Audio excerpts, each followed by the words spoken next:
Good morning, sir. Morning. So let's continue from where we stopped the last time. Okay. Last time we started a new topic, audit evidence, and we were able to explain the meaning of audit evidence. And we went further to talk about the characteristics or elements of audit evidence. Then also, we also went to look at what is financial statement assertions or what are financial statement assertions. We explained all the different types of financial statement assertions, right? There are three of them. We have assertion based on transactions and events. We have assertion based on um, account balances. Then we have assertion based on presentation and disclosures. All of these were discussed last time. We also went to we look into the methods of obtaining audit evidence. There are seven of them, right? We're able to look into each and every one of them. Then we also look at methods of obtaining um, tests, okay? To obtaining tests for audit procedure, where we talk about be looking at everything, okay, or we use what we call body sampling, or we use what we call specific identification, right? We look at all of that in the last class. The last class also, we're able to look at what we call the audit working papers, right? We look at audit working papers. We look at types of audit working papers. Then went on to look under the types of audit working paper. We look at the permanent audit file and we look at the current audit file. Okay, I hope we still remember the differences between both of them, right? We look at all of that in the last class. We went further to talk about computer generated audit working paper, right? Where we said that in this day and age, the use of those paper manual audit working paper, the era is gone, right? So what we do now is that everything is done on the system, on the computer system, okay? Well, we said that this affords the auditor to be able to present working papers that are very neat, okay? It also lowers the risk of errors, okay? Then it allows for review to be done remotely, right? Then we also talk about the automatic processing of adjustment by the auditor. All of these were discussed last time. And we also went further to look at ownership, custody, and confidentiality of audit working paper, where I said that the audit working paper belong exclusively to the audit firm. Okay. And I also said that the audit working paper should be compiled 60 days after the audit has been completed. I hope you still have all this in your memory, right? So all of these are some of the highlights of what we discussed last time. I like to go through this highlight so that it refreshes our memory of the areas that we touched. And if there's any area that I've missed, you can easily tell me that, oh, that was not part of what we discussed last time. And I think we stopped at ISA 550 when we talk about related party transaction. That was where we stopped in the last class. Okay. So does anybody have any question or is there any omission for what we discussed last class? Someone should just help me to answer. Is there any area that I missed for what we discussed last class? All right, thank you very much. I just need somebody to corroborate what I've said. Okay, so we move on today, still on audit evidence, right? Today we are looking at written representation. Now, I've said it in this class, and I'm going to say it again. Um, most of the audit terminologies, they have more than one name. So it's better for the students to be able to identify or remember all the possible names of any given audit terminology. Okay, why am I saying this? Written representation, another name for written representation is letter of representation. It's the same thing, there's no difference. Okay, they are the same. Either you call it letter of representation or you call it written representation. So what do we, and the relevant standard for that explains written representation, the relevant auditing standard that explains written representation is ISA 580. And what is ISA 580? It's talking about what? Written representation. Now, what you need to realize is that when you talk about written representation or letter of representation is one of those letters that are used in any given audit engagement. It's one of those letters that are used in any given audit engagement. In fact, there are three letters that are used in any given audit engagement. You have the engagement letter, which gives the mandate to carry out the audit. Then we have the written representation, okay, which we are going to talk about now. Then we have the third one, which we call what? Letter of weakness. That's letter of weakness or management letter, okay? And that one highlights the weaknesses in the client's internal control system, okay? So we are going to talk about the third one, which is the written representation, and that is why I need to let us know. So in any audit engagement, there are three letters that are in use, and those are the three letters: letter of engagement, written representation, and management letter, okay? So written representation is a written statement from the management to the auditor, provided to confirm certain matters or support other audit evidence. Okay. So in a nutshell, what we are saying here is that when we talk about written representation, what it does is that it's a letter that is issued by the management. Okay. And the reason why this letter is issued is either to confirm reasons why certain information were not provided to the auditor. Okay. Or it could also be used also to by the auditor to establish whether the uh, account receivable balances, okay, is correct. So I'll explain what I mean. So let's start with the first one. So the auditor audits his client, and he was asking for certain documents, especially things that have to do with director's emolument, and this information were not forthcoming. So what would the auditor do? It's part of the requirement. Auditor is supposed to carry out audit procedure on director's emoluments, but because of the um, the the nature of the information and the style of leadership of the management, they did not provide the auditor with this information. So what would the auditor do? The auditor, what the auditor will do is to ask the management to explain reasons why they don't want to furnish him with the information or furnish her with the information. Okay, you want them to explain.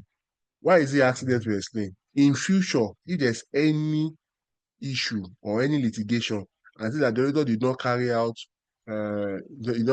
his assigned audit test or audit procedure, you will be able to use that as a proof, even though it is a weak form of what audit evidence. We just say that yes, I asked for this information, and nobody came forward with the information. What they gave to me was the reason why the information would not be provided. Okay, that is the only thing they will put in that letter. They will explain the reasons why they can't provide the auditor with that information. So that auditor will put that in as part of his audit working paper. In case of future, somebody asks, you just say that I requested, but this was what was provided. Okay, so that is one use of the written representation. The other use of the written representation is that in the course of conducting the audit engagement, the auditor wants to verify the authenticity or want to validate the account receivables. Okay, he wants to validate the account receivables. You know, as part of, I talked about the financial statement assertion. There's a for the to validate. So we want to validate the account receivable balances. Okay, so what will he do? He will ask the management to present a list of all their customers. Okay, so when they present their list of all the customers, the auditor will now use the client letterheaded paper. This is why we say that this document is prepared by the management. I will explain. I mean, explaining it now. The auditor will write using the client letterheaded paper to the customers, asking them to do what? To confirm their balances with the client. If the auditor had written using his own letterheaded paper, none of those customers will oblige the auditor any information. Why? Because they don't understand the connection or the reason why they need to furnish third party with any information. But because the auditor is using the client letterheaded paper, it gives them some sort of comfort that okay, so that means this thing is coming from the management, or the management is aware of this concern. So they will oblige the auditor because what you put in that letter is that he wants to confirm, okay, that they should send their balances to the provided address or email that they are going to send the information to. So that is another purpose of using written representation because the letter is representing the auditor. If the auditor had written the customers directly, nobody will furnish the auditor with any information.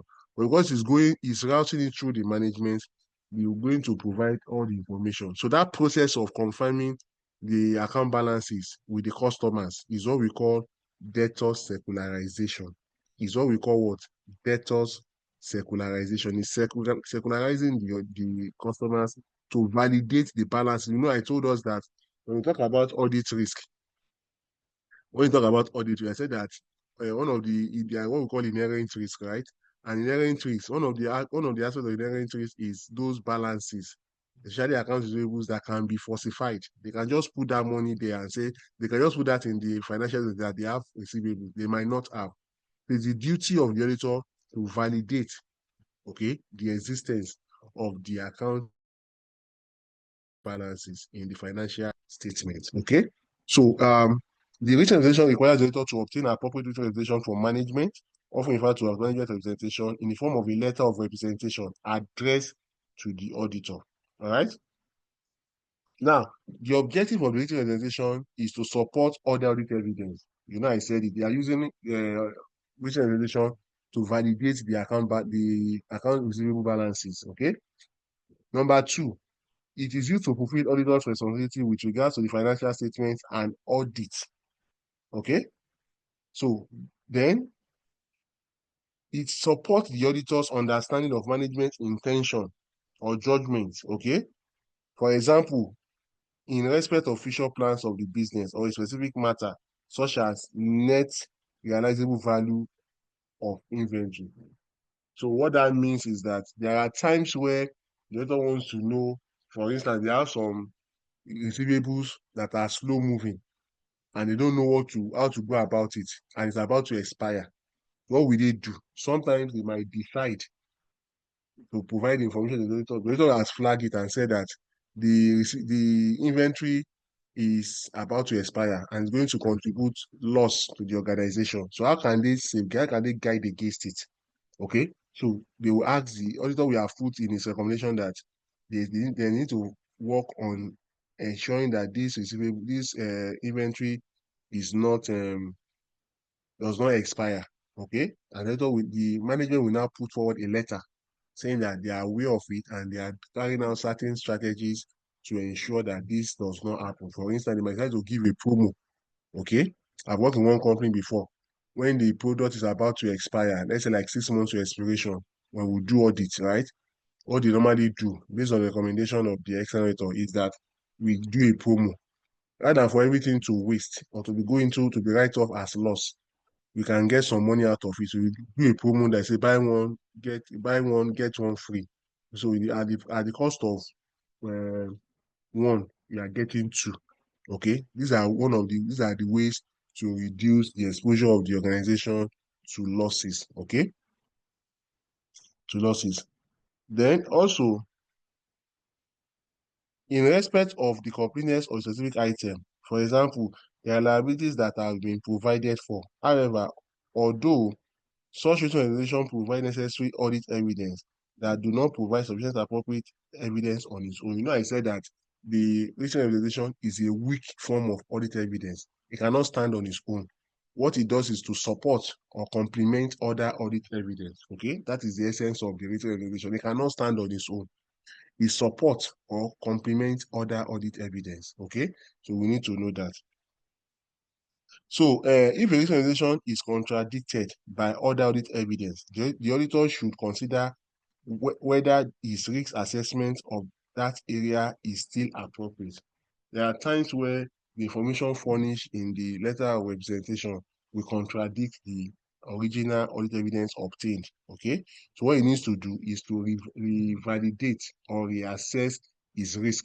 Okay, his audit risk to be sure that the audit risk is still maintained at the minimum. Okay, Then you also need to consider whether additional audit procedures are needed. So when you see that contradiction, another thing he needs to do is to carry out further audit work procedures. For instance, whether he has used observation before, okay, to obtain audit evidence. You might not say that either for me to rely on observation, can I go for what we call analytical review procedures? Okay, let me use analytical review procedures, or let me use the performance. Let me do it on my own. They are the one doing. Let me check what they are doing. For instance, he looks at their ERP. Let's say they are trying to he asked for the system for what system do they have in place for making payment to suppliers. And what he put there, what they told him was different from what is included in the letter of representation. What will he do at that instance? First of all, he was observing what they are doing. So at that point, he now said that, excuse me, can I run the transaction? Can I initiate a dummy transaction to validate this process, to look at the loopholes in this process or system? So by the time he carries out that process himself and is able to validate or to be able to obtain further audit evidence, okay? In that way, we will be able to ascertain that you will be able to clear out any area of what contradiction. All right. Then you might need to also look at the integrity of management, because once the management cannot be trusted with information, then it brings a lot on the auditors. The auditor will be considering um, qualifying his audit opinion, where he cannot trust the information, because manager is supposed to furnish the auditor with the appropriate and accurate information. But where the custodian of that information, they are not forthcoming with information that are relevant or that are related or that are valid, then it makes the auditor to doubt their integrity. And like in integrity, we talk about rule of professional conduct. Integrity is very key. You have to be transparent, okay? You have to be honest. You have to be transparent, you have to be honest, okay? So that is what we need to do. Where the auditor cannot trust the integrity of information provided by the management, it casts doubt.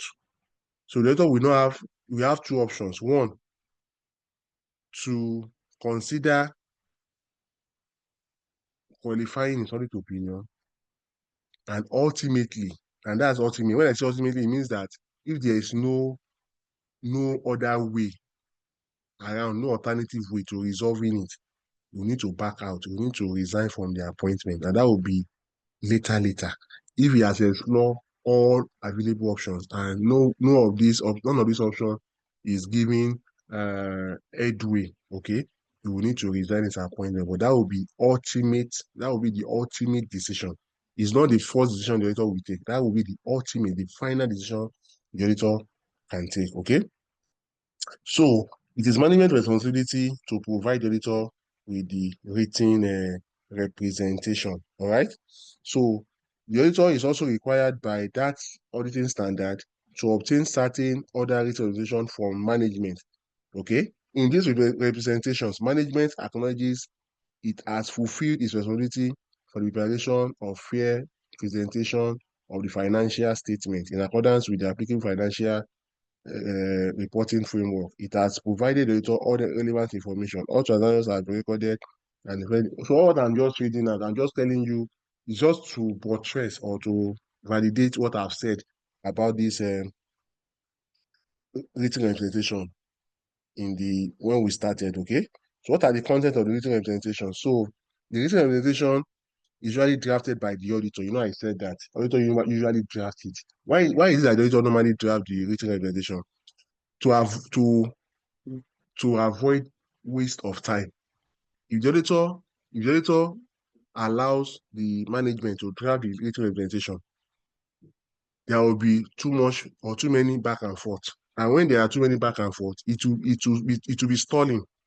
And when it's stalling, it will not achieve its aim. So what the auditor normally does is this: he has a template or a draft of that written representation. So when they get, because they always anticipate that they are going to have issues with they are going to see instances of what that require written representation. So they have a draft already with them.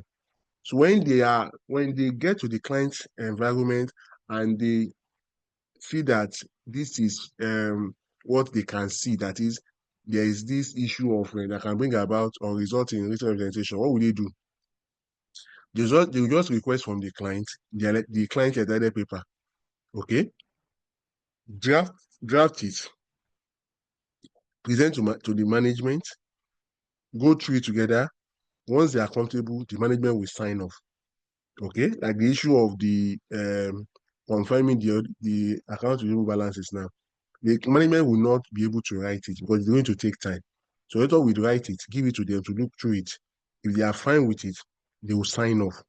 So anybody that sees it, we know that this letter is coming from the management. That is why we say that it's prepared by the management. But technically, it's usually prepared by the auditor. Okay? So have that at the back of your mind.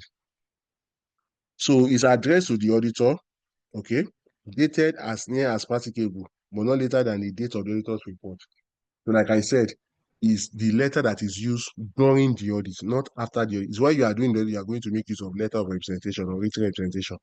So the date should not be far from the date the audit report is dated or is completed. You understand? Okay. So the areas that need management representation are non-current assets. Okay. For instance, the auditor might want to ask, why have they not carried out impairment test on their assets? Okay. You see that they have not carried out impairment test on their assets against that they have negated the rule in IAS 36 that talks about testing for impairment at least once a year. So we want to know why. Liabilities. You are seeing what I'm saying now. Liabilities, investments, receivables. You have seen receivables, right? Contingent liability. All of this. Okay. Now, where the management refuse to furnish the auditor with written representation where necessary, okay, then the auditor will need to follow these procedures. The auditor must discuss the matter with management. Why do they want to furnish the auditor with that information? You want to know why. Before you go, I told us that there are procedures in audit. You don't just jump to say because they didn't provide it, I will resign. No, there are procedures you need to watch. You need to follow. So first of all, discuss with them why they are not willing to provide. Secondly, you are going to reevaluate the integrity of management. Okay. So after you have revalidated their integrity, management integrity, they are going to reconsider the impact on other representation and audit evidence. So if they cannot furnish this information, they cannot provide this written representation, that means it casts doubt on other information that has already been provided by them. It casts doubt on other information already provided by the management. Okay. Then the auditor will now take appropriate action, including considering the effect on the auditor's report.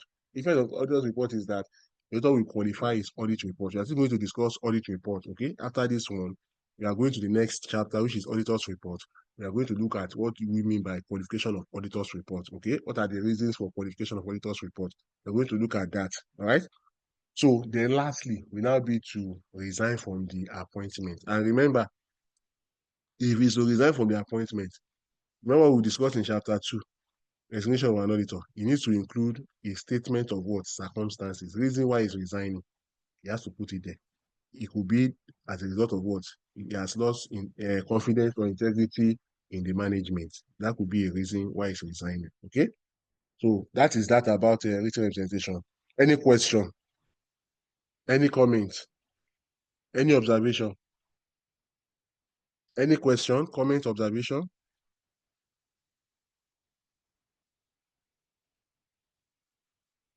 Question? Comment? Observation? Can we proceed? Yes, sir. Okay, we go to the next area. Using the work of an auditor's expert. Now, ISA 620. Now, if I ask anybody in the class now who is an expert, most of us will give me the dictionary definition of an expert, which is fine, but it will not be acceptable when you are writing audit exam. And these are some of the reasons why students fail audit. If you are writing audit exam, you must speak the language of the auditor. You can't just speak English. You must write English that denotes the auditor. Not just to write English because you are trying to pass an information. Your information must be passed like an auditor. If you're able to conceptualize what I've just said now, then this exam, you are going to come out in flying colors. I can guarantee you that. Okay? So one of the reasons why students fail audit is the fact that these terminologies, they have not familiarized themselves with these audit terminologies. And that is a big blow when you are writing ICAN exam. Because at this level, nobody's going to look at you and say that, oh, just let me give him a pass, let him go, let her go. No. This level you are in now, this final level you are in, this final level you are in now, they cannot just pass you. They cannot just wish you pass. You have to merit it. And that is the truth. And how do you merit it? One of the things you need to do is to familiarize yourself with these audit terminologies. And this cut across every other paper you are writing. You are writing CR, you must speak like a child accountant. Okay? If you are writing advanced tax, you must write like a tax consultant. All those taxation terminologies, you must know them. You want to talk about FRS, rather than to writing FRS, LIRS, any other joint tax board, just with relevant tax authorities. They will understand that, yes, this person knows what he's doing. You talk about baseline profit sharing, you talk about it. You talk about talking about thinly capitalized. I don't know to say that the company is indebted. You say the company is what? Is thinly capitalized. When you use some of this technology, it makes the examiner to understand that, yes, this person has already immersed himself in this particular paper. The same thing is applicable to your SFM. The same is applicable to your CS you are writing. So please, you need to develop, and it's not too late now. Your exam is in May. You still have really 3 months. Okay? Yes. March, April, May. You still have really 3 months to go. So you can still do something. So all the papers you are writing, ensure you are able to understand and familiarize yourself with the terminologies for each of these papers you are writing. What I've said now might be small, but if if you can conceptualize it, I can guarantee that it's going to go a long way in your performance this diet. Okay? So an expert in audit is not, they are not asking you for the English definition of expert. When we talk about expert in audit, you must define expert in line with what you have in ISA 620. And mind you, there are two types of experts. You have auditors experts, you have management experts. But whether it's auditors experts or management experts, they are doing virtually the same thing for different purposes. They are doing the same thing for different. What do I mean? For the management expert, they are relating with management. For the auditors expert, they are relating with the auditor. But what they are doing with management is what the expert is also doing with the auditor. It's the same. Their work is the same. Okay?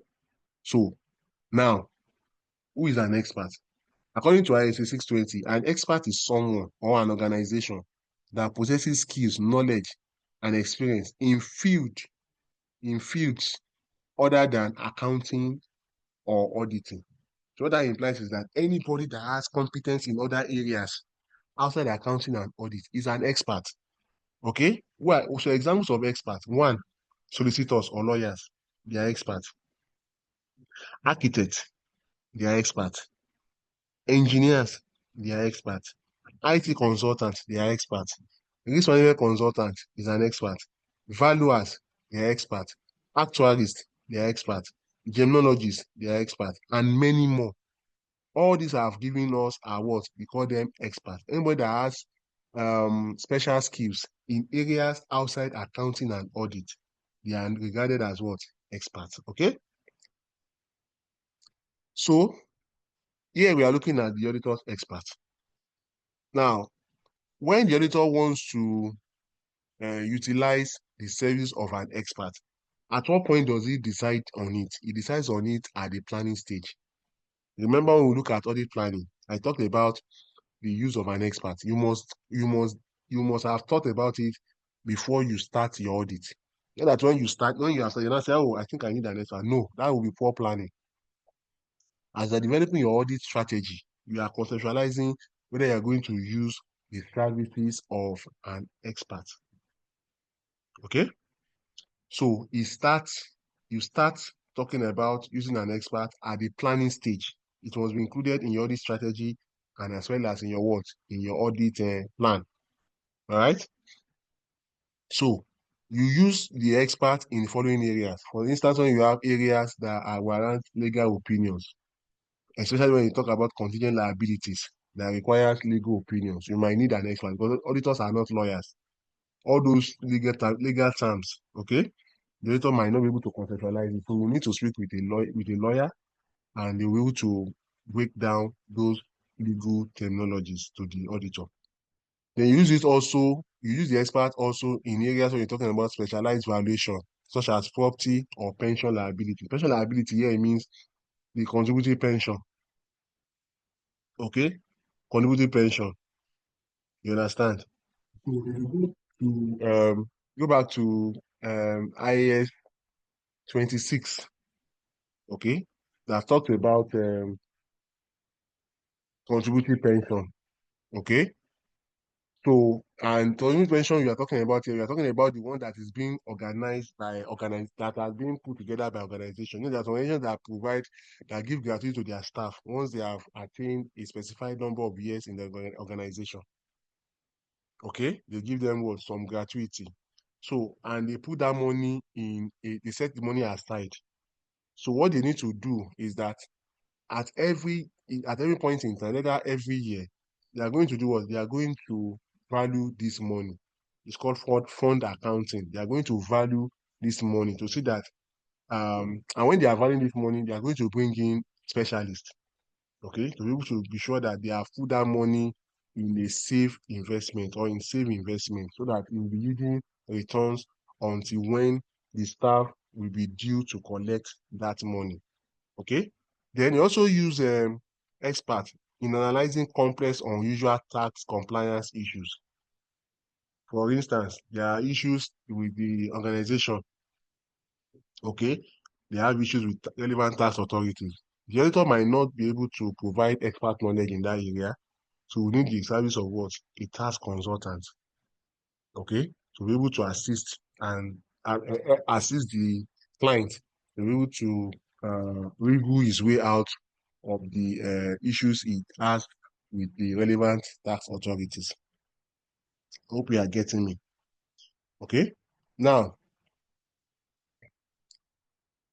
the use of an expert should be evaluated on a cost benefit basis, which is very, very important. Because one thing that you need to know about this auditor's expert is that, and it's highly risky. Let me tell you the risk there.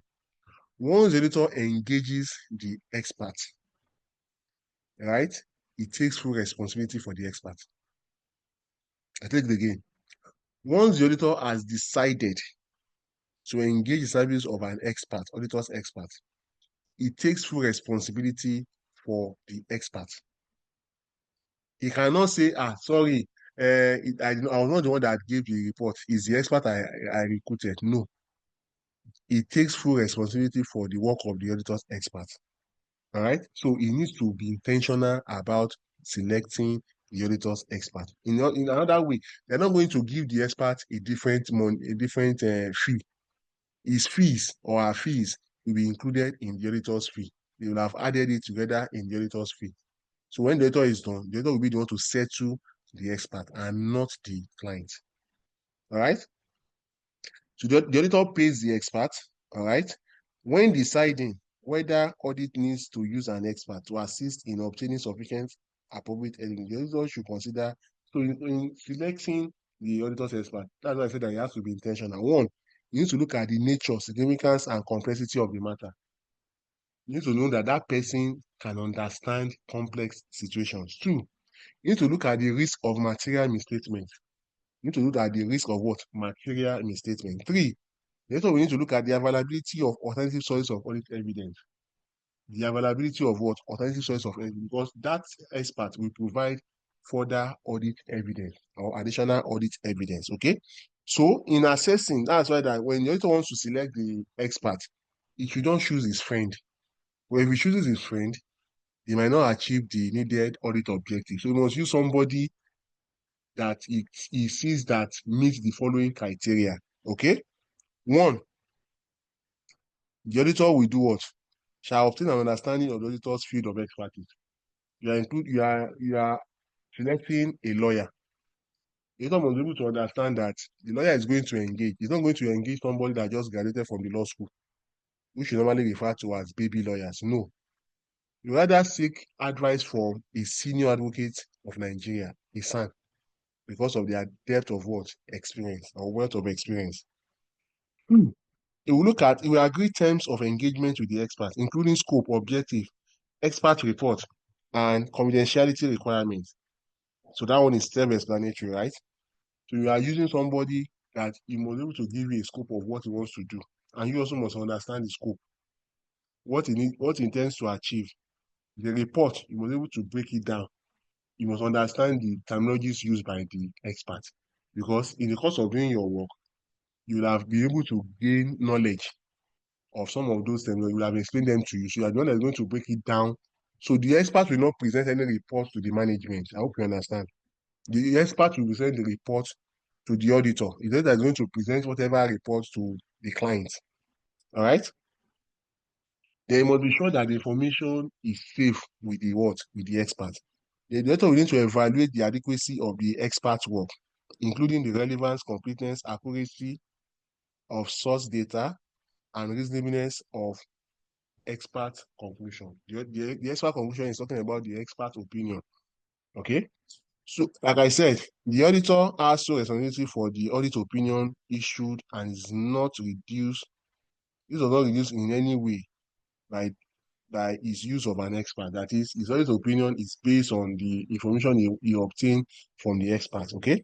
Therefore, he should not refer in his report to the use of experts unless this that unless that is required by law. That's what I just explained, that he takes full responsibility. He will not say that I use also and so. It's not in his place to say it unless there's a requirement of the what? Of the law. All right. The competence,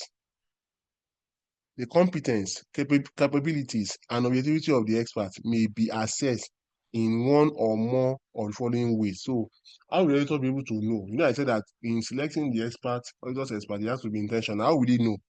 He will use personal experience with previous work of that expert. Okay, you will use personal experience of previous work of that expert. You can contact other people that have used the expert. How diligent is he? Two, discussion with the expert. By discussing with somebody, you can evaluate, you can assess their depth of what? Knowledge. Three, discussion with other auditors or others who are familiar with the expert work. Okay, knowledge of that expert qualification, membership of a professional body or industry, association, license to practice, other forms of external recognition. For instance, you are using a lawyer now. You don't use a lawyer that does not have that is not registered with MBA. Okay, a lawyer, someone that just graduated from the university, he studied law, and has not gone to a law school. That person is not a lawyer. I hope you understand. You went to a Nigerian university, you studied law. You are here to go to law school. You are not yet a lawyer. A lawyer is someone that has gone to the university and also gone to the law school and passed both of them. Is successful in both schools. Then that person can be called a lawyer. And he will also be registered with Nigerian Bar Association. All the association now they have, all professional they have association. All professions they have what association? We have Nigerian Institute of Architects. We have it. Okay? All professions have what? Association now. Then publish paper or books written by that expert. If he has published any reports or books before, you can read it to have an understanding of the in-depth or how versatile the expert is. All right? Then that takes us to, that's about the auditor's expert. Any question? Any question, comment, observation? Any question, comment, observation? Are we good to go? Yes, Are we sir. good We to are go? listening. We are good to go, sir. All right, so we go to the next area, ISA 610. The external auditor's reliance on the work of the work of the internal auditor. Now, I said that the internal auditor and external auditor, they work together. Okay? Now, the internal auditor is expected to know more than the external auditor. But in whatever area, they work together as a team. However, in some instances where there are issues, where the external auditor cannot assess, okay, the competence of the internal auditor, right? The auditor, the external auditor we set aside, we pretend as though the internal auditor never existed and continue the audit. Okay, that is what we are looking at now. So, like I said, the internal auditor complements the external auditor and vice versa. Okay. Now, where the internal auditor complements the work of the external auditor, it makes the audit to be more efficient and more cost effective. Okay, it makes the audit to be what? More efficient and cost effective. Cost effective. Okay. So, but the issue is that the external auditor has a problem. Okay, what problem can it have? Where it's not able to assess the competence of the internal auditor. So what will he do? What will he do? Before he can rely on the work of the internal auditor, he must have assessed the competence of the internal auditor. So what the auditor needs to do is to, first of all, evaluate the status in terms of independence and objectivity of the internal auditor. You must be able to see, yes, even though the internal auditor cannot be completely independent, we want to assess the level of independence and objectivity of the internal auditor. Number two, we want to check the technical competence and the professional care of the internal auditor. Technical competence, how capable is the internal auditor? Does he understand what he's supposed to do? Okay. Thirdly, he wants to evaluate the effectiveness of communication between both of them. You know, I said that communication is very key. Where I cannot communicate effectively and efficiently with you, what that implies is that we cannot work together. And that's why they said in the scriptures that can two work together unless they agree. That is the essence. It's talking about communication. If I'm saying something and you are thinking about something else, then that means I've not communicated. But communication is supposed to be what? Two-way. And there must be what? Feedback.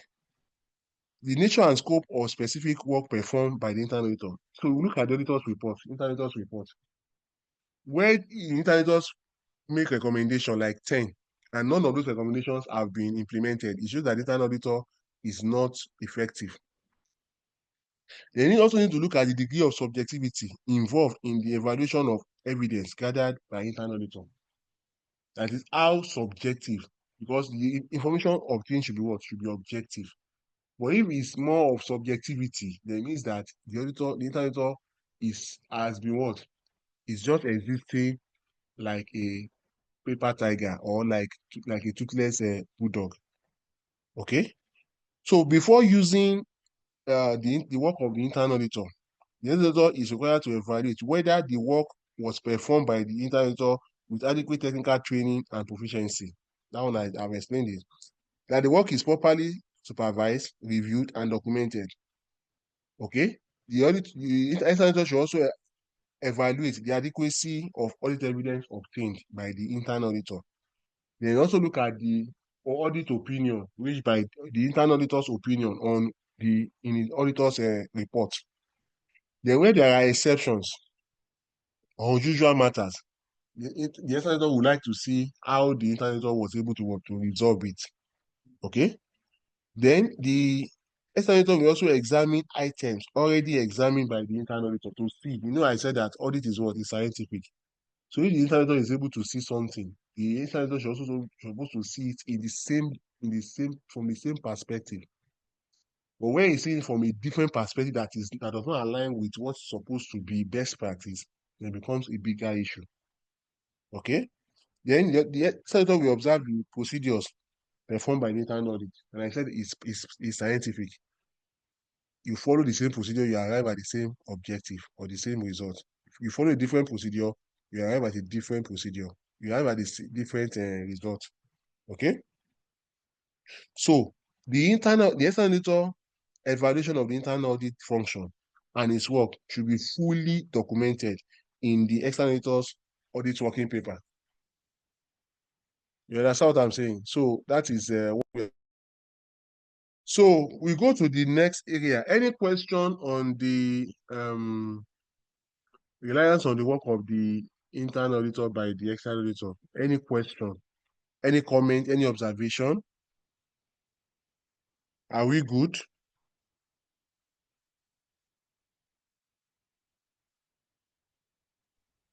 The next area I want to look at now is the audit of accounting estimate.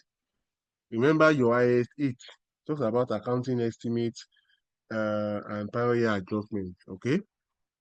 Now, this one we are looking at it from the perspective of the external auditor, and you are looking at the audit of accounting estimate. So it is necessary. It's necessary that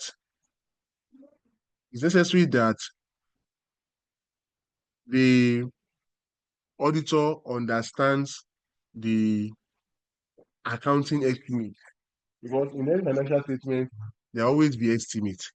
There always be estimate. There's always be assumptions. And for you to gain understanding of how the financial statement has been prepared, they must have provided the external auditor with the assumptions and the estimate, accounting estimate. Okay. Now, how does the auditor go about this to be sure that the estimates are reliable, the estimates are appropriate, the estimates are reasonable? That's what we want to look at in this area. Okay.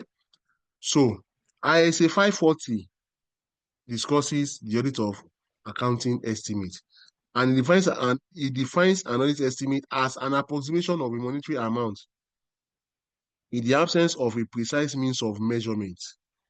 Accruals, prepayment, and depreciation are all examples of areas where estimates are widely used. You understand what they are saying?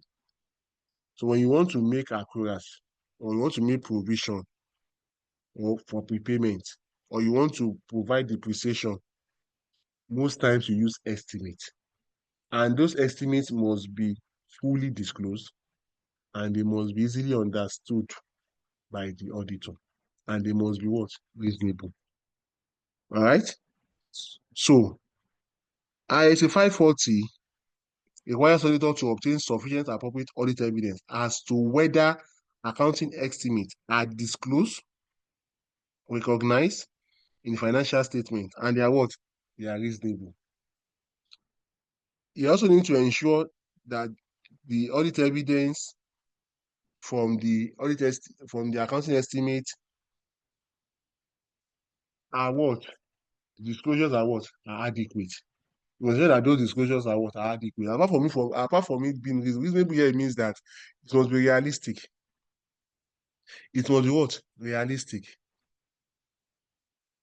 So the next thing is that there must be what? The disclosure must be complete. You don't make half disclosure. You must make full disclosure. Let them understand what you are trying to achieve. Okay? So because of the number of major corporate scandals in recent years about aggressive earnings management, ISA 540 introduces requirements for greater rigor and skepticism in the audit of accounting estimates. It encompasses a risk-based approach focusing on those estimates that have high estimation uncertainty. Remember, you can use the accounting estimate to declare fantastic profit. Okay? You can use the accounting estimate to declare what account. You can use it. You can manipulate the information you are providing to the stakeholders, and you declare what? Fantastic profit. All right.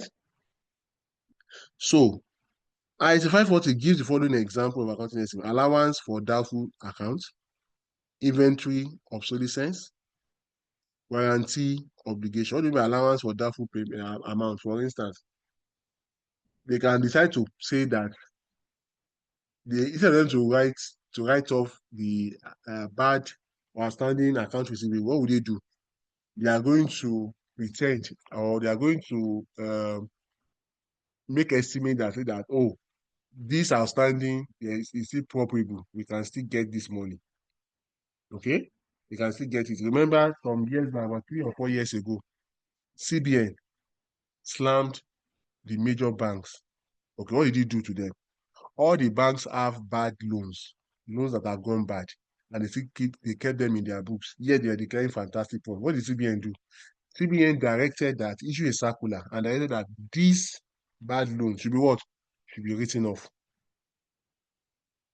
He directed all the banks to write off all the bad loans. And when they wrote off all the bad loans, their profit dropped. So if they had not written it off, they will still have been making what? Fantastic profit. Unimaginable profit. Inventory obsolescence is another area. So what is obsolescence? Obsolescence has to do with having inventory that is not in tune with time or due to passage of time. And this is most common for inventory that faces the risk of that faces this risk.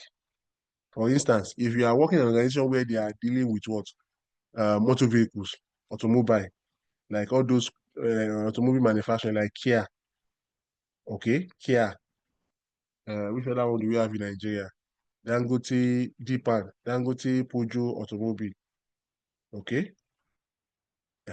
And all this one we have in US, Tesla.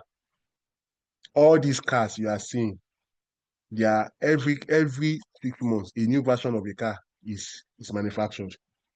So what does that imply? What that implies is that the older version technically becomes what? Also obsolete. The older version technically becomes what? Obsolete. Because people will not want to buy the new old version. They want to buy the latest version or the latest model. That's what gives rise to obsolescence. Not that the car is bad, but because people will go for newer model. Another area is telecom, mobile phones. Every year, a new model, a revised model or version of a new phone is released. We have iPhone 16 Pro Max now. Next year, maybe we have iPhone 17. So that means all this iPhone 16 will become what? Obsolete. And sometimes they can maneuver the information, okay, to suit the organization in this regard. The warranty obligation too. Warranty is after sales service, or they tell you that you buy this thing. For instance, you bought a new car. They tell you that two things can either happen.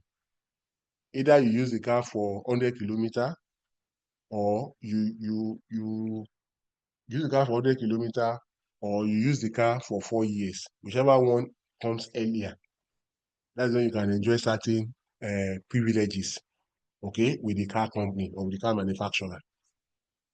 Okay, and you can also still manipulate that one also, telling you that, oh, when you now come to them after 2 years, they say 4 years, so okay.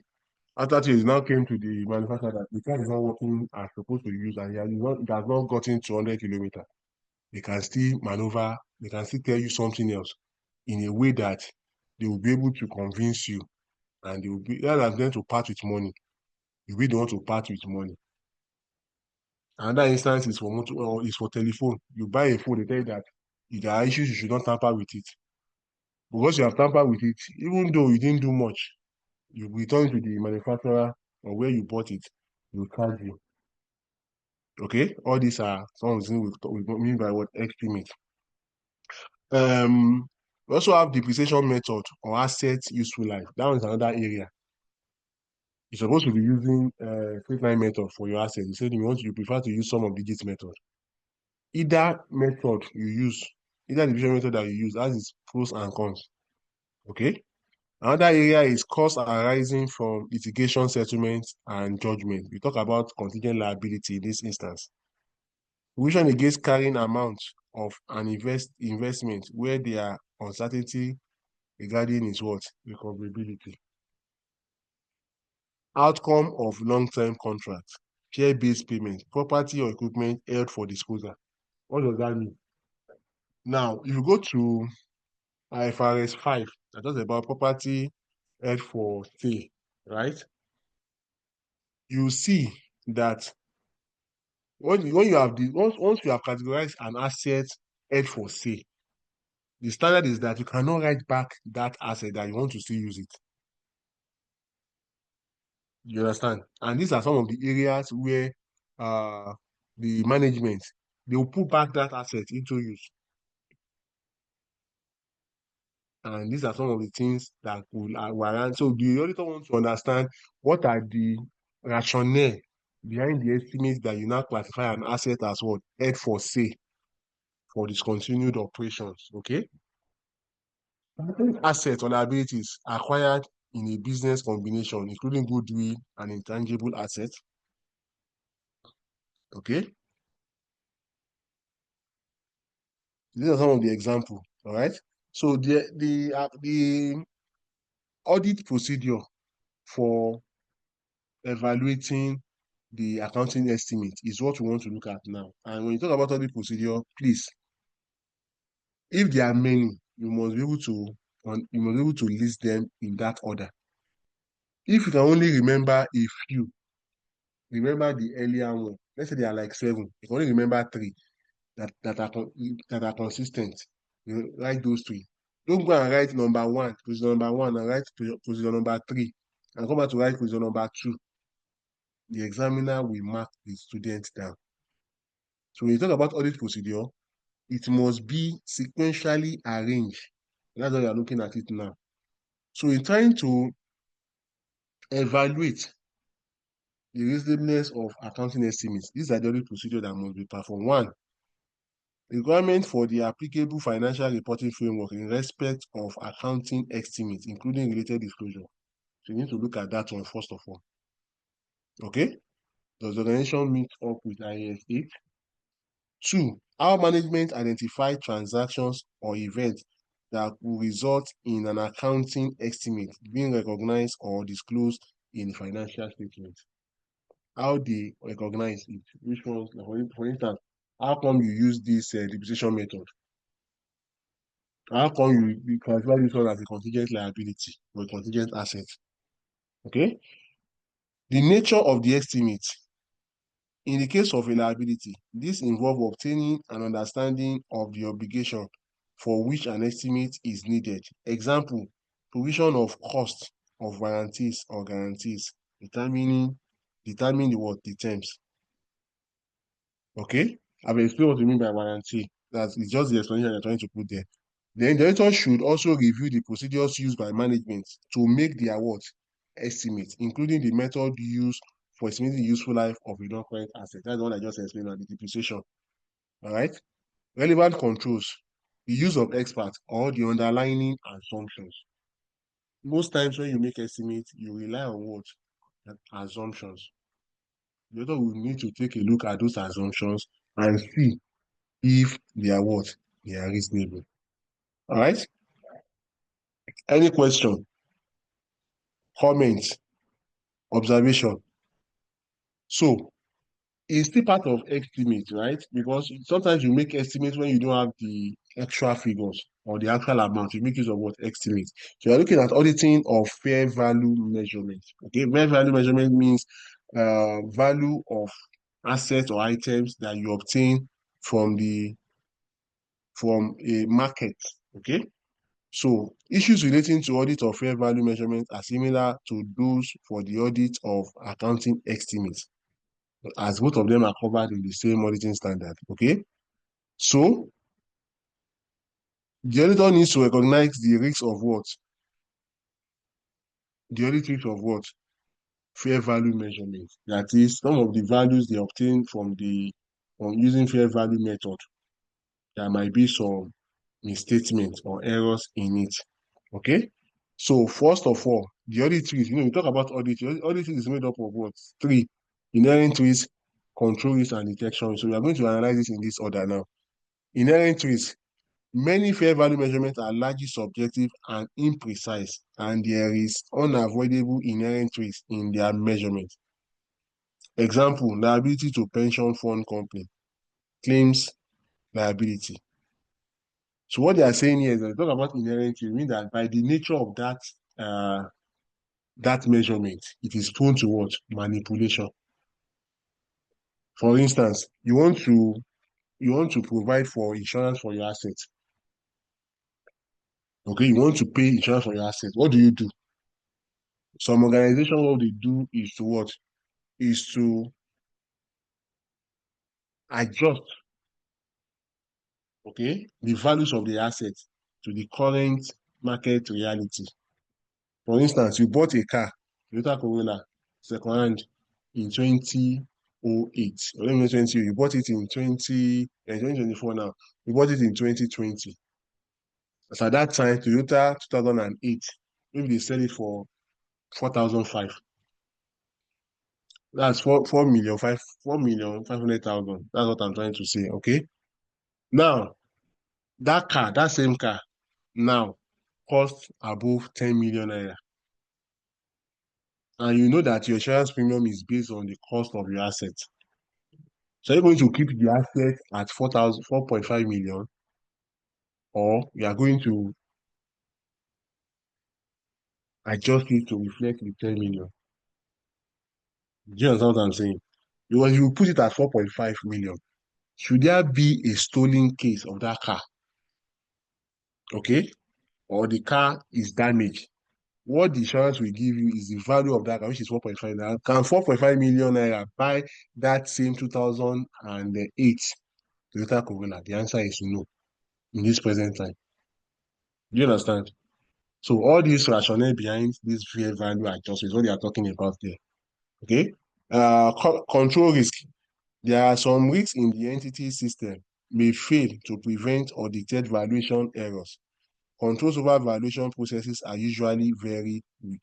It's still in line with what I've explained with the car. All right.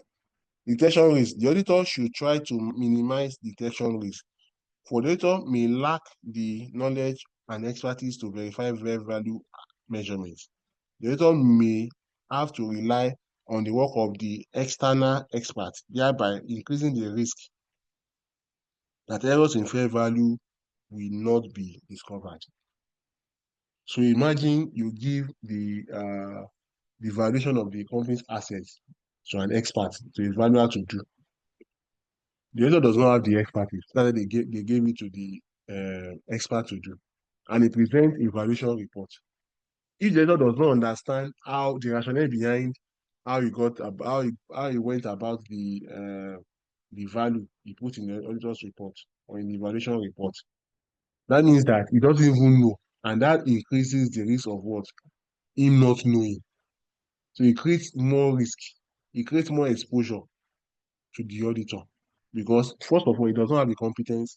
Then two, he doesn't even understand how the client was, or how the valuer was able to arrive at his what valuation report. So it means that he doesn't know and will not even know. Okay, so that increases the what? The detection risk. All right. Then the next area is the audit of specific items in the financial statement. This is very broad. If we start this one now, it will take us like for the next 3 weeks, we'll still be discussing it. What we have done, or what we do is that I'm going to work on a summary, okay, a voice note, a voice recording on those areas, which I will share with us. Okay, hopefully I'll share it with us by end of the month. I'm going to share it with us. Okay, so all those areas, because we are going to be reviewing most of the accounting standards from the point of view of the external auditor. Okay, so like I said, I'm going to send a voice record which is self-explanatory. Okay, and I believe that by the time you listen to it, you'll be able to it's going to make more sense to us. I'll do it and share with us. All right. Tentatively by end of this month, you get it. That means you can get it earlier than that time. All right. And someone should please remind me in case I forget. Okay, please do remind me. I'll send it to us. So that is the end of audit evidence. Any question, comment, observation? Any question, comment, or observation? Are we good? Yeah. Okay, so let's go to the last area in this the thing we are discussing today. We'll be going to auditors report because they go together. We start with audit planning, audit evidence, then we go to the what? Auditors report. So let's go there now. And that's chapter 14. We're discussing auditors report now. So we are in auditors report now. This is chapter 14. So after the auditor has planned his engagement, he obtains audit evidence, he evaluates and he reviews them. The next thing he's going to do is to do what? Is to write an auditor's report. So the auditor's report is the last stage of the audit engagement. Okay? Auditor's report is the last stage of the audit engagement where the auditor will put forward his conclusion about the audit engagement that just performed. It's the last stage of the audit engagement where the auditor will put forward his conclusion obtained from the audit engagement that has just been what? Performed. Okay? So if you look at the auditor's report, if you look at auditor's report, you see that in Nigeria, the auditor's reports always have what we call a phrase, true and fair view. Okay? You always see what we call a true and fair view. So that true and fair view, as an auditor or as an auditor, as an advanced audit assurance student, you are not expected to break that phrase or divide it and say, let me define fair, let me define true. No, it's a phrase. That means they go together. Later you see, I think we are talking about US, you see where they talk about the financial statement in all material respect. They will use that word. That is, the financial statement comply in all material respect. That's what they use in US. But in Nigeria, we use that the financial statement shows what? A true and fair view. So anytime you see the phrase true and fair view, it has either of these five connotations, either of these five meanings. One, that in the course of reviewing financial statement, the financial statement has been prepared in compliance with any relevant legislation and accounting standard. That is, they have prepared the financial statement in line with the applicable financial regulatory framework. Two, that the management has used accurate figures, or where possible, they use what? Best possible estimate. What do you mean by that? Reasonable information. Okay. Thirdly, that the management have meaningfully presented and disclosed what? Information. They have meaningfully presented and disclosed what? Information. Number four, it also means the avoidance of bias, distortion, and manipulation of figures. That is, from what the auditor has checked, it did not see any area where they have what? They have manipulated the information, where they have distorted the information, or where there are biases with the information. Then lastly, there is no concealment of material information. They have not hidden any information from the auditor. So when the auditor uses true and fair view, it can either mean any of it. They can ask you in an exam, a new audit staff joined the audit firm, and he came to you as a senior auditor that you have come across a phrase in the auditor's report, true and fair view. So, in your own understanding, explain the term true and fair view to the newly recruited audit staff.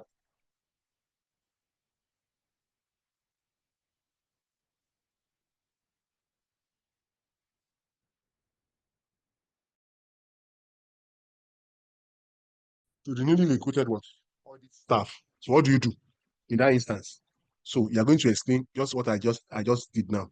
Compliance with any relevant legislation and accounting standard, use of accurate figures of best possible estimate, meaningful presentation and disclosure of information, avoidance of doubt, distortion, and manipulation of figures, no concealment of material information.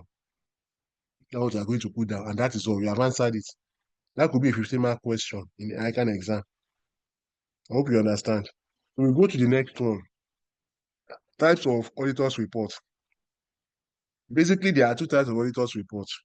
We have the unmodified, otherwise known as what? The clean audit report, otherwise known as unqualified auditors report.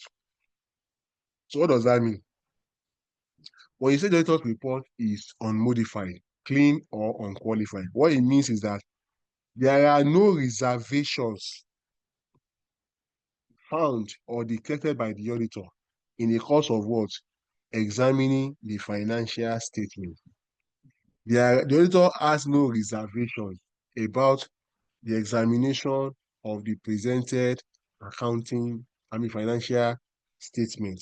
That's what we mean by what is unmodified, clean, or unqualified auditor's report. Okay. The second one, we have what we call qualified or modified auditor's report. I said that I'm going to explain what we mean by qualification of auditor's report. Now, when the auditor issues a qualified audit report, you see in English, qualification is something good. When they say that you are qualified, okay, you qualify for this position, or you have qualified. These are positive news or positive information. However, in audit, when they use the word qualified, it means negative. So when the auditor issues a qualified audit opinion, what it means is that there are reservations, there are issues, there are concerns discovered or detected by the auditor while reviewing the financial statement. So he made some reservations, or he has some reservations.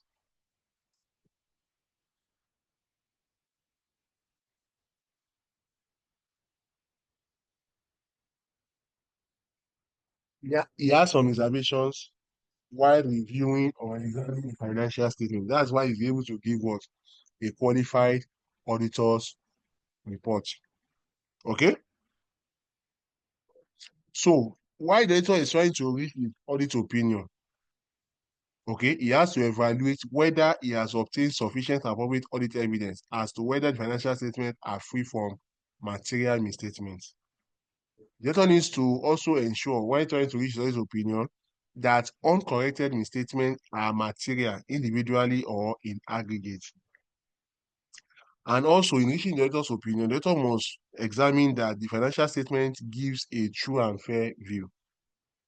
In reaching the audit opinion, the financial statements have been prepared in accordance with the relevant financial reporting framework. Okay? And that in reaching the auditor's opinion, the financial statements adequately disclose the entities, significant accounting policies,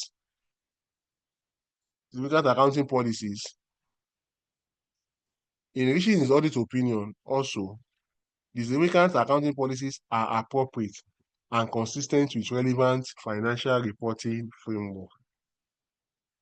And also, while reaching his auditor's opinion, the accounting estimates are reasonable, and that the information in the financial statement is relevant, reliable, comparable, and understandable. Okay? And there is also that in the course of trying to reach the auditor's opinion, you must also factor in the fact that the financial statement provide adequate disclosure. Provide what? Adequate disclosure. All right? Are we together? So, in an auditor's report, there are certain elements that are contained or contents that are contained in the auditor's report that we want to look at now. All right? So, a simple auditor's report, we have these basic elements. What do I mean by basic? It means that give it or take it. Give it or take it, right? You must have this, you must find this in an auditor's report, this element. Number one, title. It must have a title. That this audit report is for XYZ Limited. And it must be addressed to, it's either addressed to the shareholders or it's addressed to the what? To the public. They must have an introductory paragraph. That is, you have to introduce that this audit report, this independent auditor's report, is on behalf of what? XYZ Limited. That for the year ended so and so, okay? And these are the areas that we have reviewed. You are going to put something like that as introductory paragraph. Then you have a statement of management responsibility for the financial statement. You are going to talk about the management responsibility. That is, the management has responsibility of what? Preparing and presenting the auditors the financial statements for the auditor. They are responsible for putting in place internal control system. They are responsible for ensuring that the account system is effective. They are responsible for ensuring that they prevent and detect fraud, and they are also responsible for giving the external auditors access to information necessary to understand financial statement, and all of that. We are going to put that down under the statement of management responsibility for the financial statement. It's not about auditors' responsibility as well. The auditor's responsibility, the basic reason, reason for auditor's responsibility is that the auditor will ensure whether the financial statements have been prepared in line with applicable financial regulatory framework. That is the main reason. All right. Then auditor's opinion. You're going to talk about whether the audit opinion is clean. If it's clean, we are going to write audit opinion. Okay.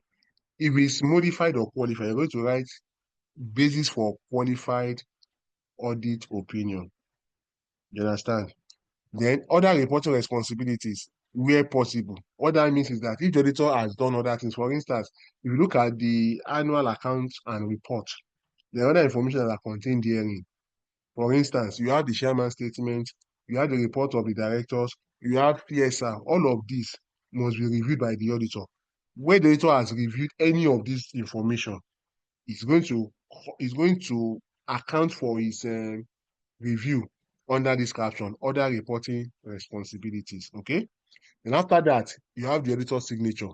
Now, these days, you don't only put your signature, you affix your what? The audit firm stamp or seal. Then you're going to put your membership number, ICAN membership number. You're going to put it there, such that in case 3-4 years after there are issues, you have left the audit firm, they can still refer to you by quoting your membership number, asking to come and account for certain things that have happened in that report. Okay? We are going to date the audit report, and the audit report will not be dated earlier than the date that is put on the financial statement. What do I mean? Let's say the director, it's the director that's going to sign the financial statement and the CFO. Once they sign financial, let's say they've signed it 31st January 2025. The auditor's report date cannot be earlier than that. The auditor cannot put 21st January 2025. Okay, it cannot put anything like that, or put date after, let's say, 1st February 2025. It cannot, so it must be a date that is close to the date that has been used by by the management in signing the financial statement. They are going to put the auditor's address. The stamp will have taken care of all of that. Okay. So those are the basic elements in an auditor's report. Those are the basic elements in an auditor's report. Any question?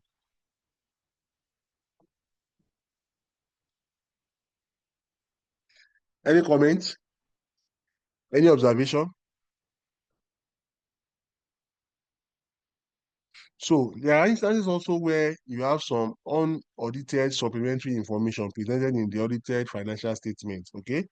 Like the example I gave, all those chairman statements. Okay. The reports from the directors or from the audit committee. Okay. So the auditor should be satisfied that the unaudited supplementary information that is presented together with the audited financial statement is clearly differentiated from the audited financial statement. So if the auditor concludes that the unaudited information is not clearly differentiated, then it should ask management to change how the information is presented. Okay? And if management refuses to do so, the auditor should explain in his report that the supplementary information has not been audited. So it still speaks to those areas. Okay, the CSR report, corporate social responsibility report, that is embedded in the annual account and report. If the auditor has not reviewed it, you should put it under that as an other reporting responsibility. Okay. So we'll go on. We'll come back to this one. We'll come back to that one. I'm explaining what you mean by modified report, right? So there are three types of modified report. There are three types. Okay. We have the except for, right? You have the disclaimer of opinion, and you have the adverse opinion. Those are the three types of modified report. You have except for. right? You have disclaimer of opinion, and you have adverse opinion. I'm going to explain each of them. I'm coming. I need to show us here. This is where I'm going to explain it. So, where the auditor gives, and there are levels, okay, to qualification of auditor's report. And two things can lead to qualification of auditor's report. Two things can lead to what? Qualification of auditor's report. One, misstatement. Two, limitation of scope. I take it again. Two things can lead to or result to what? Qualified auditor's report. And what are they? Misstatement and limitation of scope. There are levels to modified audit opinion where the misstatement is material but not pervasive. Where the misstatement is material but not pervasive, what that implies is that it does not cut across every aspect of the financial statement that has been reviewed. For instance, the auditor has reviewed the financial statement and it sees that it's only inventory that he has issues with. Because he's not allowed to carry out inventory counts. So he cannot ascertain the balances in the inventory. So what will he put? He will say that the financial statement, after reviewing, shows a true and fair view, except for, you understand? Except for. So what that implies is that if not for the fact that he did not review the inventory, he will have given what? A clean audit report. He will not have had any reservation. But because he was not able to look at it, he gives what? A reservation. And that's what we talk about limitation of scope. What do you mean limitation of scope? Where it arises where the auditor is prevented from carrying out his audit test and audit procedure. We result in what we call what? Limitation of scope. Or where the auditor is appointed very late. For instance, you're auditing an account for 31st December and you appointed the auditor in November. It's already too close.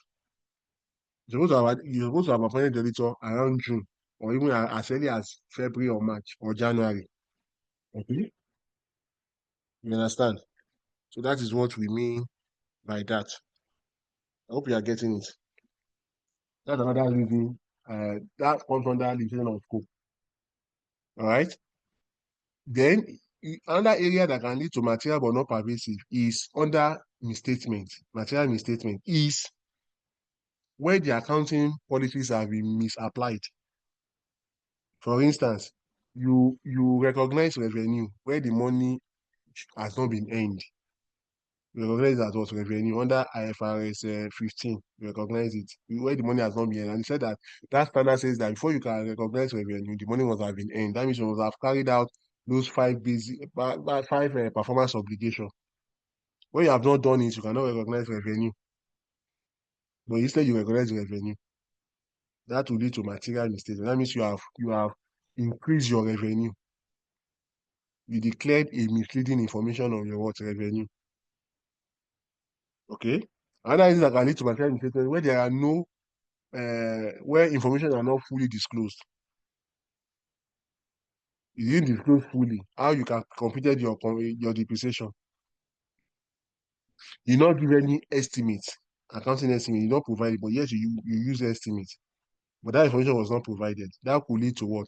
If, for instance, that affects only an aspect of revenue, then you have what we call except for. That is, financial statement shows a true and fair view, except for.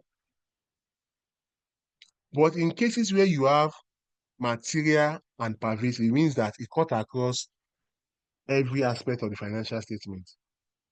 That is not peculiar to just one aspect or one section. It cut across every aspect of the financial statement. So that means that it's affecting revenue, it's affecting purchases, it's affecting non-current assets, it's affecting liabilities, everything is affected. So where the misstatement, where there are misstatements, material misstatements that affect all the aspects of the financial statement, the auditor will give what? An adverse audit opinion. That is, they have misapplied the accounting policies, they don't make full disclosures, okay? They don't make full disclosures. The accounting estimate that they have used was not presented. All of this will make the auditor to give what? An adverse audit opinion. And anytime an adverse audit opinion is issued, what it means is that they have to do a re-audit. They have to do the audit all over again. And this is the worst type of modified audit opinion. It's the worst. Okay? But when there are limitations, for instance, they don't allow the auditor to carry out inventory counts, they don't allow the auditor to circularize the customers. They don't allow the auditor to test for, they don't present the report on the impairment test that was done by all of that. Means it's prevented. And if you look at it, it cut across every aspect of the financial statement. Then the auditor will issue a what? A disclaimer of opinion. The auditor will issue what? A disclaimer of opinion. What do you mean by disclaimer of opinion? What that implies is that at that particular point in time, the auditor is saying that the financial statement cannot be what? It's not reliable. Why? Because certain information was not provided to the auditor. Because what? Certain information was not provided to the auditor. So anybody that relies on that audit report does so at his own risk, because he could not even provide an audit opinion. Because he could not provide what? An audit opinion. Okay? So he issues what we call a disclaimer of what? Of opinion. All right? Any question? Any question, comment? Any question, comment, observation? We are not done. I'm just trying to go through the areas we need to talk about. Are we good to go? Yes. Okay, we continue. Now, we have looked at those types of modified audit opinion. Now, let's look at other areas we need to look at. One of those areas is this one we want to talk about now. Emphasis of the matter, key audit matters. Okay? What's the emphasis of the matter? The emphasis of the matter does not provide that there are qualifications in the auditor's report.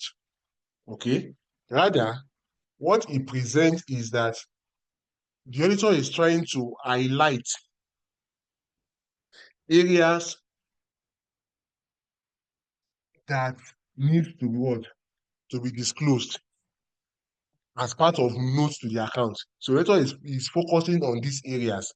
And in the course of trying to explain these areas, what has he done? He has included it in the what? In the notes to the account. So for instance, the auditor has issues with inventory. He has done his inventory count. And whatever his opinion about the inventory count, he will put it as what? Part of the notes to the account. If note 7 is talking about inventory, later we'll discuss inventory under note 7. Okay? And explains what he has done and his opinion on the audit, his opinion on the what? Inventory balance. We call it what? Emphasis of the matter. Anytime you say emphasis of the matter, please note, it is not a qualification. Rather, it's a pointer that the auditor has carried out further audit procedure, and that information is provided in what? In the notes to the account for what? For comprehension. Okay? Another area we need to look at is what we call key audit matter. Key audit matter. Now, key audit matter is also an area that is not subject, that doesn't explain qualification of what? Auditor's report. Okay? Now, what am I trying to say? Key audit matter is covered under ISA 701. ISA 701 explains key audit matter. So key audit matter are matters that, due to the auditor's professional judgment, they are matters due to the auditor's professional judgment, have been classified as what? Critical. Okay? Has been classified as what? Critical.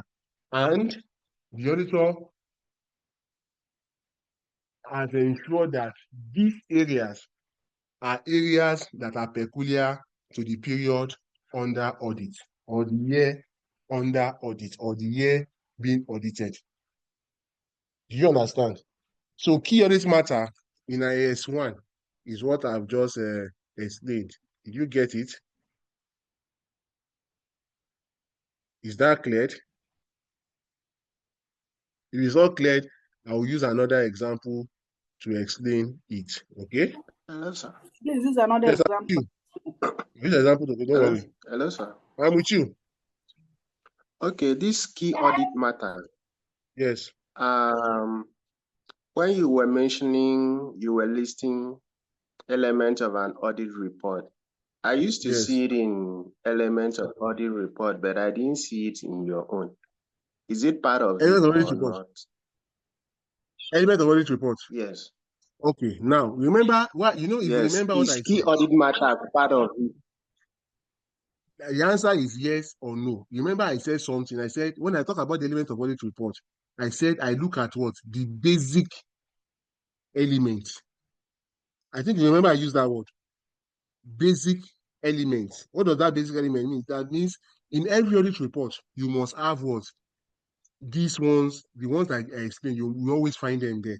So key audit matter is an exceptional section or element in an auditor's report.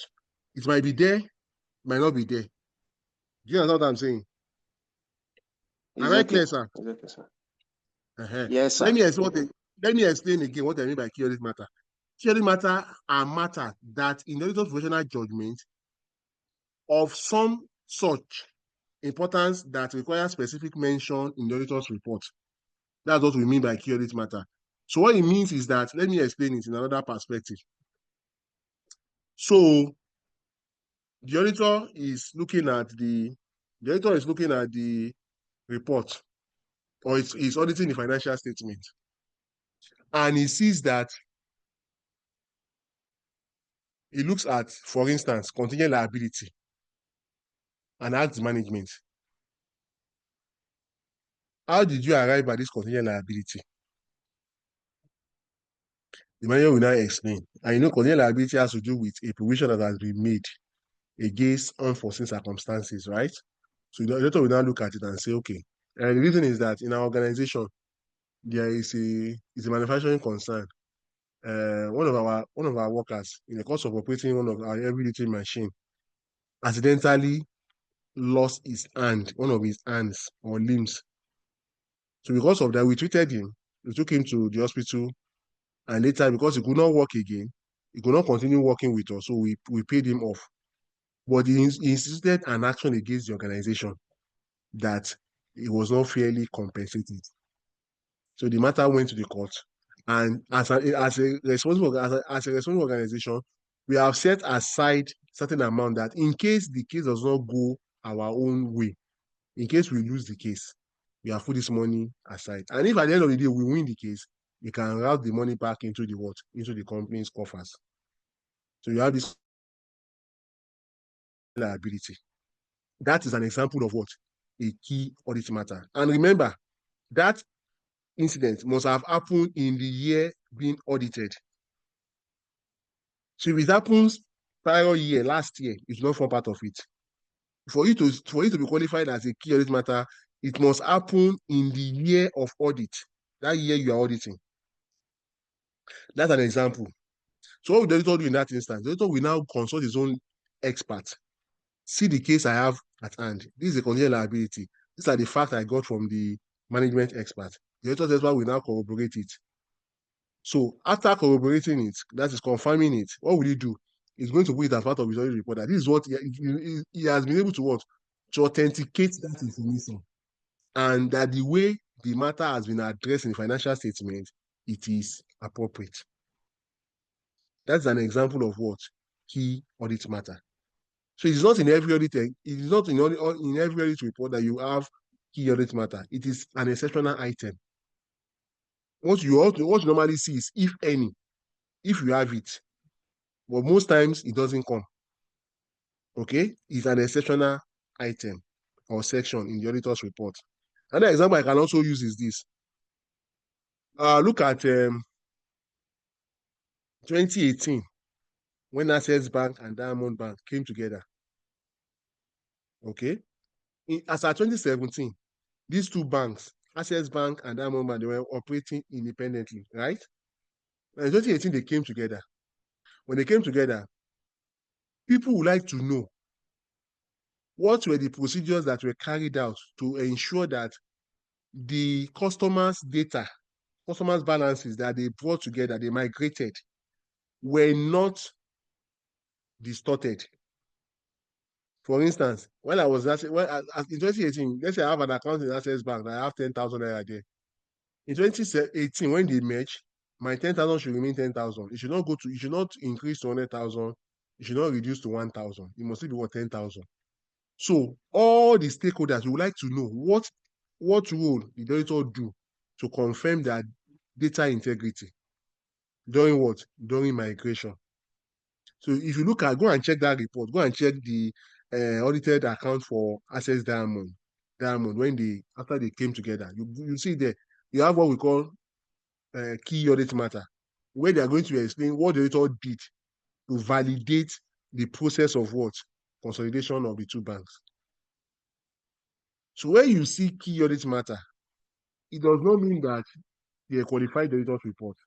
It's just paying a close attention on events that, based on the auditor's professional judgment, are classified as what? Very, very critical. And it must have happened in the year under audit. And it will be captured as part of the sections in the auditor's report.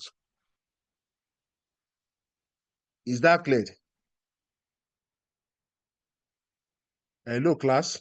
Please respond. When you don't respond, it's as if I'm just talking to the sky. It's clear. It's clear now. My sister, is it clear?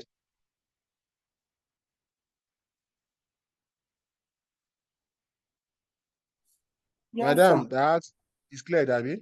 That's why I use all those scenarios to explain it to us. Last area we are going to look at is this audit reporting for the Companies Allied Matters Act. Okay. So, as part of information that will be stated in the auditor's report, there is a section in CAMA 2020 as amended that must be contained, okay, in the auditor's report. And what are those areas? Those areas is what we want to look at now. Okay? Because the users of the financial information, they are interested in this information we want to talk about now. What are we discussing? Now, some of the matters that will be expressly stated in the auditor's report are: one, whether they have obtained all information and explanation which, to the best of their knowledge and belief, were necessary for the purpose of the audit. They must state that in the course of doing this audit, they have obtained all the information and explanation which, to the best of their ability and knowledge, okay, is necessary for the purpose of this audit. Number two, it should be stated that, in their opinion, proper books of accounts have been kept by the company and proper returns have been received from branches not visited by them. For instance, you're auditing a bank that has over 350 branches, like UBA, Union Bank, First Bank. Can you visit all the branches? The answer is no. But those branches that you didn't visit, did you receive reports from them? Because you must put together all this, their report, to arrive at your audit opinion. So that must be contained in the auditor's report. Three, whether the company's balance sheet, and unless it is cleared as a consolidated profit or loss account. Profit or loss account dealt with by the report are in agreement with the books of accounts and returns. That is, the source document that they use in preparing the financial statement, those account schedules, they are consistent. The information contained in the account schedules, the supporting documents, and financial statements are what? Are consistent and reliable. Then also, in the auditor's report, you have whether, in their opinion and for the best of their information and according to the explanation given them, the said statement gives information required by this act in the manner so required and give a true and fair view. Okay? That is, like I said, in your audit report, you always see where they put true and fair view. So true and fair view in this case means that, in the case of the balance sheet of the state of the company's affairs as at the year end, okay? In the case of the profit or loss account, that is the profit and loss for the year end, and in the case may give a true and fair view whereof subject to the non-disclosure of any matter to be indicated in the report, which by virtue of section 1 of the second schedule of the act are not required. And lastly, In the case of an holding company, that's sort of information that we contain in the auditor's report. In the case of an holding company, that you have a parent company and have an holding company. You are talking about group audit now, okay? Submitting group financial statements, whether in their opinion, the group financial statements have been properly prepared in accordance with provisions of this section, so as to give a true and fair view of the state of affairs and profit or loss of the company and its subsidiaries and associates. They must state that in that report. All right. Now, I've talked about some of the other information that are contained in the auditor's report, in the account and report of a company. One of it is the report to the audit committee. Okay, the audit committee are supposed to put up a report which will be included in the company's account and report. Okay, now the form and content of this report should be agreed, and when agreed, the terms of the engagement and confirmed in the engagement letter. I said that information must be reviewed by the auditor. Why is it reviewing the information? It must ensure that that information is consistent with the information that is contained in the auditor's report. Okay, so the objective and functions of the audit committee shall include, okay, that is the audit committee. We talk about the committee in chapter 2. Okay, they are still laying emphasis on it here. Concerning whether the accounting and reporting policies of the company are in accordance with legal requirements and agreed ethical practices. Okay, that another function of the audit committee is to review the scope and planning of the audit requirement. That is, when the auditor submits his audit plan, it is the responsibility of the audit committee to review it. Okay, then next, the audit committee is also responsible for reviewing the findings on management matters in conjunction with the external audit and departmental responses thereof. So after the external auditors has completed his audit report, the queries he asks the department, they will assist them to develop, answer, or to respond to those queries raised by the external auditor. Okay, they will keep under review the effectiveness of the company system of accounting and internal control. It's one of their oversight function to be sure that the accounting and internal control system are effective. And they make recommendations to the board as regards the appointment, removal, remuneration of the external auditor. They also do that. Okay. Then lastly, they authorize the internal auditor to carry out investigation into any activity of the company which may be of interest or concern to the audit committee. All right. So I think we have done justice to all of this area. All right. We've done justice to all of this area. So I think there's a question here coming. Let me see if there's a question we can quickly tackle within the next 8 minutes. Let's see. I thought I saw a question here. If not, we'll leave it till next time. So there's a question here. You are the manager in charge of the audit of Coloroso, a limited liability company. Your auditor's report for the previous financial year, the 31st December year 7, was signed without modification in February year 8. The scope of the audit for the year 31st December year 8 has been limited. This is because the company's chief executive officer fled the country in April year 8, taking the accounting records with him. You have identified a valuable training opportunity for Robin, one of your audit team. As a training exercise, you have asked Robin to draft the extract of the basis of opinion, an opinion paragraph that will not be standard working in an unmodified auditor's report. Robin drafted extracts were produced as follows.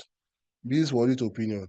However, the evidence available to us was limited because accounting records were missing at the beginning of the year, and it was not possible to reconstruct them completely. Okay? Opinion extract. Because of the possible effects of the limitation in the information available to us, we do not express an opinion on financial statement. Requirement: identify and comment on the principal matters relevant to forming an appropriate opinion on the financial statements of Coloroso for the year ended 31st December year 8, and discuss the suitability of Robin's draft extract. So what they are saying here is that one of the audit staff does not have the capacity. Okay, what did they do? They send him on a training, and after the training, they asked him that he should draft the what? The auditors, the report, the base for opinion, and the opinion paragraph, which he has done. And that's what they're asking us to do now. So how do we check what is correct? The first one, they said, identify and comment on the principal matters relevant to forming an appropriate opinion in the audit of financial statements of Coloroso for the year that was December year 8.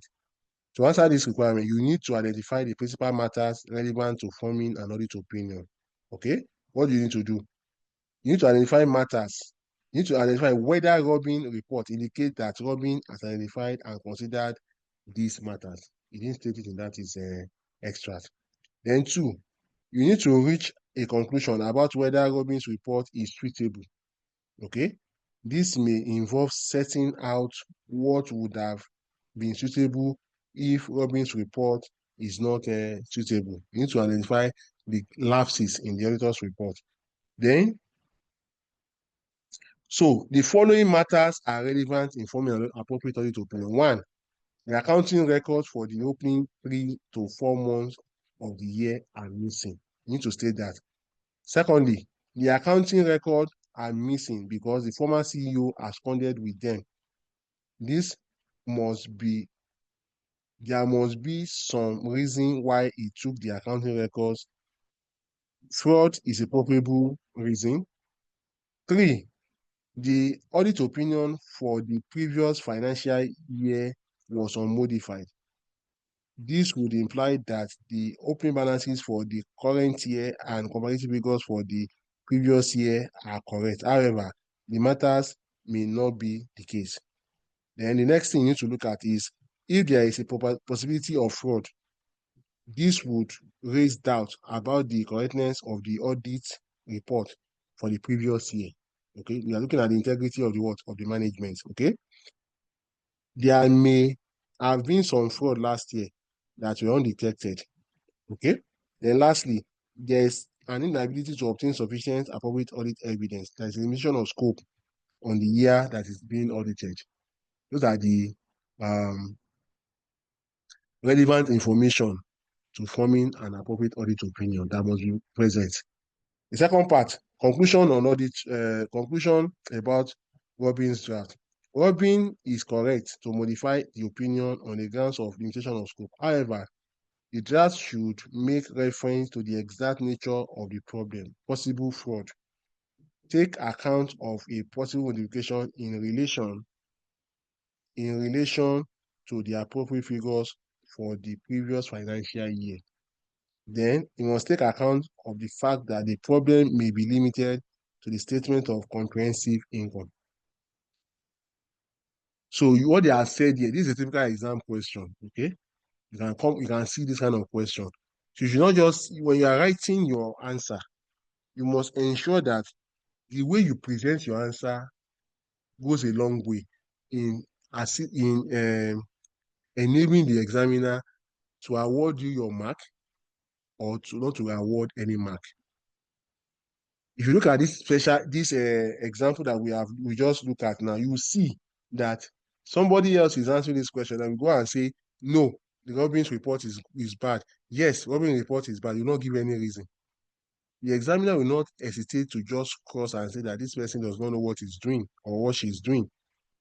So one thing you need to understand is that before you answer any question in an exam, ensure you have comprehended the case study or the story you are trying to portray. But sometimes the answer to some of these your case study in audit questions might be implied. It might not be in the body of the case study or scenario. So your ability to conceptualize outside the box will be very, very important. Okay? will be very, very what? Important. So please, with what we have done today, we have completed audit evidence, we have completed audit report.